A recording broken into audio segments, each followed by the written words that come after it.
তোমরা যারা স্কুলের শিক্ষার্থীরা রয়েছো অতিরিক্ত গরমে তোমাদের স্কুলের ছুটি কবে থেকে শুরু হচ্ছে? শিক্ষার্থীরা তোমরা ইতিমধ্যে দেখেছো যে প্রচণ্ড গরম পড়া শুরু হয়েছে। ইতিমধ্যে বিভিন্ন নিউজ মাধ্যমে জানানো হয়েছে যে প্রচণ্ড গরমে আভাস, তাপমাত্রা কিন্তু 40 ডিগ্রিতে পৌঁছাতে পারে। ইতিমধ্যেই তাপ প্রবাহের কারণে কিন্তু 27টা জেলাকে সতর্ক করা হয়েছে এবং তাপমাত্রা কিন্তু বাড়ার কথা বলা হয়েছে। তো ইতিমধ্যে 27টা জেলায় কিন্তু তাপমাত্রা আরও বাড়বে বলে জানানো হয়েছে। দেশের বিভিন্ন জেলায় 40 ডিগ্রি সেলসিয়াস তাপমাত্রা পূর্বাভাস দেওয়া হয়েছে এবং তীব্র গরমের কারণে 36 থেকে 40 ডিগ্রি তাপমাত্রা উঠতে যাচ্ছে। ইতিমধ্যে এর সাথে আরও দেখা যাচ্ছে আরেকটা সমস্যা, সেটা হলো দিনে রাতে প্রায় 10 ঘন্টার উপর লোডশেডিং দেখা যাচ্ছে অনেক জায়গায়। কোনো জায়গায় তোমরা 7 ঘন্টা, কোথাও 10 ঘন্টা বেশি লোডশেডিং হচ্ছে। তোমাদের কাদের কতক্ষণ লোডশেডিং হচ্ছে কমেন্টে আমাদেরকে জানিও। জ্বালানির সাথে কিন্তু এই লোডশেডিংটা বেড়েই যাচ্ছে। তো তোমাদের কাদের কতক্ষণ লোডশেডিং হয় এবং কাদের কতক্ষণ কারেন্ট থাকে অবশ্যই কমেন্টে আমাদেরকে জানিও।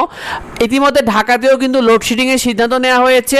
তো এই অনুযায়ী স্কুলের গরমের ছুটি 2026-এ দেখো যেসব স্কুলে আসলে এসএসসি পরীক্ষা শুরু হয়েছে বা যেসব স্কুলে এসএসসি পরীক্ষার কেন্দ্র করা হয়েছে অধিকাংশ স্কুলগুলোই কিন্তু 21 এপ্রিল থেকে 20 মে পর্যন্ত টানা ছুটি ঘোষণা করা হয়েছে। অর্থাৎ যেসব স্কুলগুলোতে শুধুমাত্র এসএসসি পরীক্ষার কেন্দ্র হয়েছে তারা ইতিমধ্যে ছুটি পেয়েছে। তবে ছুটির তালিকা অনুযায়ী কিন্তু ঈদুল আজহা ও গ্রীষ্মকালীন যে ছুটিটা রয়েছে এটা তোমাদের পড়ার কথা রয়েছে 24 মে থেকে 4 জুন পর্যন্ত ছুটির তালিকা অনুযায়ী। তবে শুক্রবার শনিবার রয়েছে সেই অনুযায়ী 22 মে থেকে 6 জুন পর্যন্ত কিন্তু তোমাদের ছুটি থাকবে।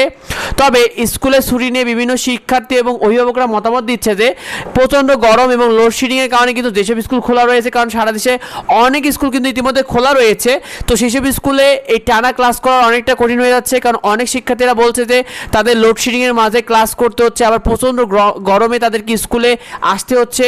এটা তাদের জন্য অনেক বেশি কঠিন হয়ে যাচ্ছে এই লোডশেডিংয়ের মাধ্যমে ক্লাস করাটা।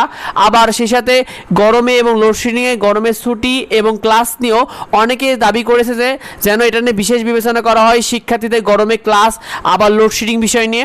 তো শিক্ষার্থীরা তোমরা কি মনে করো এই বিষয়টি কমেন্টে অবশ্যই আমাদেরকে জানিও।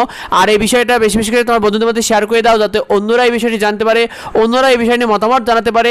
দেখা হয় পরবর্তী ভিডিওতে, পরবর্তী আপডেটে। ধন্যবাদ সবাইকে।